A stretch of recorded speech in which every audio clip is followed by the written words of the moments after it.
Good morning from a lovely sunny Amsterdam. Just getting some morning sunlight, setting my circadian rhythm for the day, and it's just nice. And I was just thinking about the topic to simplify recovery, because often myself throughout the journey I get just caught up in trying to figure out how this all works and how I'm gonna get out of it and what caused it all, and I just want to understand. My analytical mind wants to know what happened and how I can get out of this, and it just helps for me to simplify it in that there's basically two components of recovery, and that two things that caused it and keep it going. And those are: the first one, let's start at the top, which is the cycle. And they're both, I mean, they're interlinked. They reinforce each other, and you can't really separate them, but it's just to get an idea. So that's the cycle on the top, I would say, and that's the thing we keep on feeding if we're not aware of it. It's the fear cycle. It's the resistance that we add to it. For me, for example, I have seen such a big increase in symptoms in the two moments where I was researching what was happening, and I kind of found what was happening. So the first time it was like a concussion, the second time was long COVID and CFS. Every time I got to the conclusion myself that it was probably this thing, and didn't know of the nervous system yet or anything, how that works, then my symptoms just increased so much, because I was, I saw all the stories like, oh, it's gonna take you so many years to recover, or maybe you'll never recover at all. And you see these people who are just been stuck for so long, and then you think it's gonna be my life, and so much fear comes into play then. And that's just the worst thing to feed the cycle. But you can also see that these moments, they trigger the second component, which is the root, I would say. The root is the emotional repression, and how easily we can get into the fear after hearing such a diagnosis, how easily we can predict our future worst case scenarios. That's part of it, touches like a deeper dormant fear that finally gets touched by this juicy story of horrible illness that might be yours. So it actually has a moment to come out now, that fear and that all those emotions that have been repressed. So there you can see that they're kind of interlinked, and they support each other.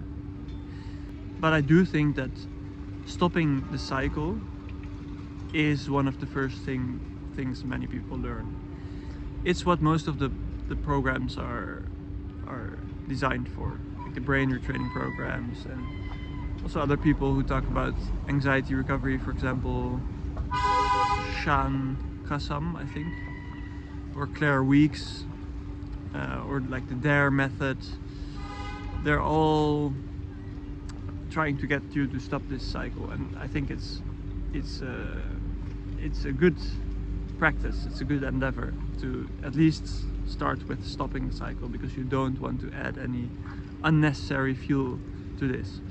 And for some people it's enough, that's just enough to fully recover. You see it in the brain retraining stories from some people, but I do think that there's something deeper that they're missing, even if they do fully recover. that they might have not gotten most out of this journey. To become whole again, to live fully authentically, more authentically. To live more in alignment, all of that.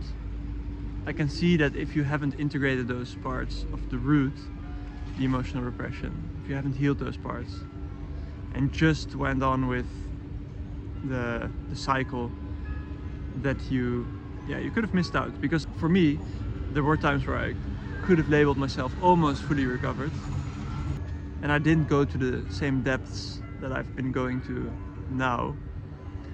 I hadn't gained as much understanding about myself, and yeah, maybe that's why I got increases in symptoms again. But I could see that you could manage that again and then live your life that way, just by addressing the cycle. But that's where I love Sam Miller's videos on the channel The Mindful Gardener. And that's also where the two come together here again, the cycle and the root, in how to approach it. You can use the techniques of Claire Weeks and the Dare method and Shan, for example, to address the cycle, the brain retraining techniques as well, to address the cycle, but don't use it to repress anything or to suppress anything. Because you can address both these things simultaneously by just allowing everything. And that's where Sam Miller talks about, and she talks about it so well. And it's very difficult. It's very difficult to allow these things. And there's a reason for it, because we've put a lot of defenses on top of it. But once you go through it, it's usually not that bad as you think it is.